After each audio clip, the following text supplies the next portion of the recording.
Chris, we're here in Dubai, fantastic setting and surroundings. Just explain why you believe this was important at this time. I think because a little bit of a change of scenery. I think the pitches at home are not the best at the moment, and I think at the moment it's an ideal opportunity for the boys to bond together. I think they've played quite well recently.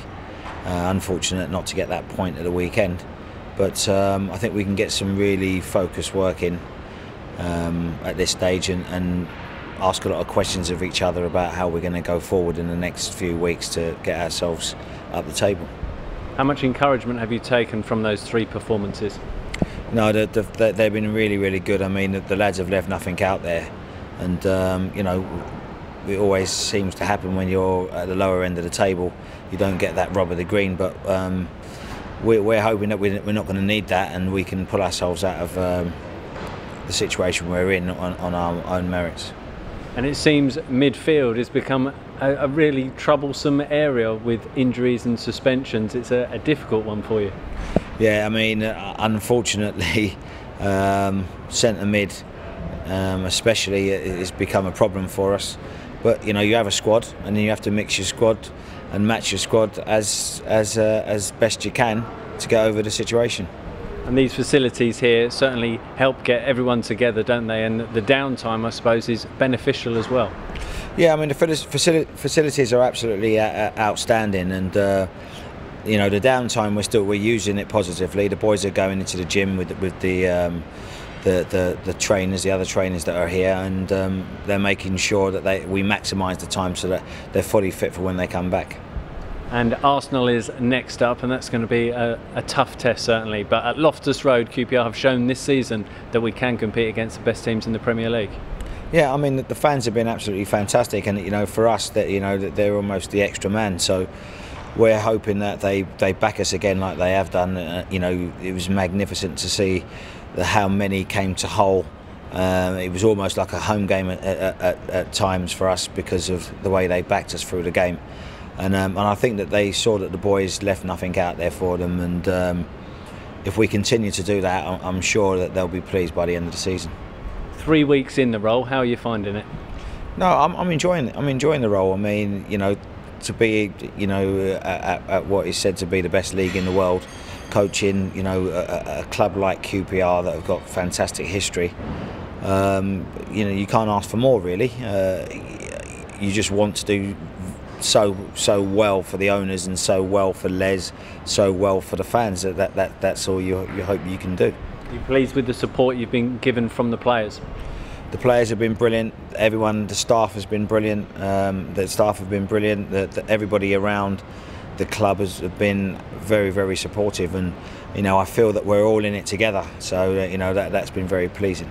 And the next challenge now is how to beat Arsenal at Loftus Road. You're not going to reveal the game plan, but do you believe there is an opportunity, a chance there? I think there's always an opportunity when you've got players that are prepared to you know, wear their hearts on their sleeves and actually go out and try their best to perform at a very high level.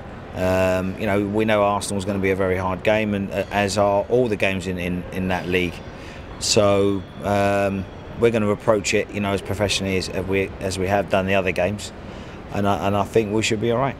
Speaking to some of the players, particularly after the games against Sunderland and against Hull, they spoke about the game plan, knowing their roles. At what point do you start working on that? Is it as soon as the previous game is finished, you look at the next opposition and how they can be beaten? I think we look at it, you know, progressively through the week. At the moment, we've got quite a few injuries, so the game plan has to change from game to game.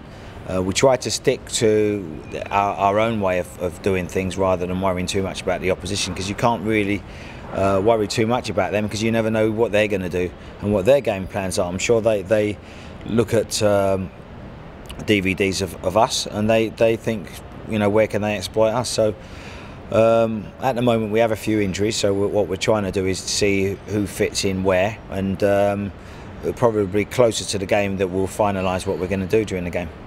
And three youngsters who are out here, I'm sure, enjoying themselves at the moment and working with the first team, Reece Grego-Cox, Darnell Furlong and Cole Kopekwa. It's a great opportunity for them. Absolutely fantastic opportunity for them to see some good professionals at work. and for them to see that they, you know, with a lot of hard work and consistency in practice, that they, you know, one day could make their debuts as well as Darnell did and Michael Doughty. And they both did do very well, didn't they? Particularly Michael Doughty, but also Darnell making his first professional appearance. Yeah, he looked like he'd been there all the time, you know, and I'm really pleased the way that he's done things. I mean, he's trained really well in the under-21s this year and played really well in most of the games. So he deserved it. Okay, and very finally, how confident are you going into these final 12 games that QPR will stay in the Premier League? Well, I'm confident that if we continue to work as hard as we have been in the last few games, that we'll have a very, very good chance right till the end to make sure that we stay there.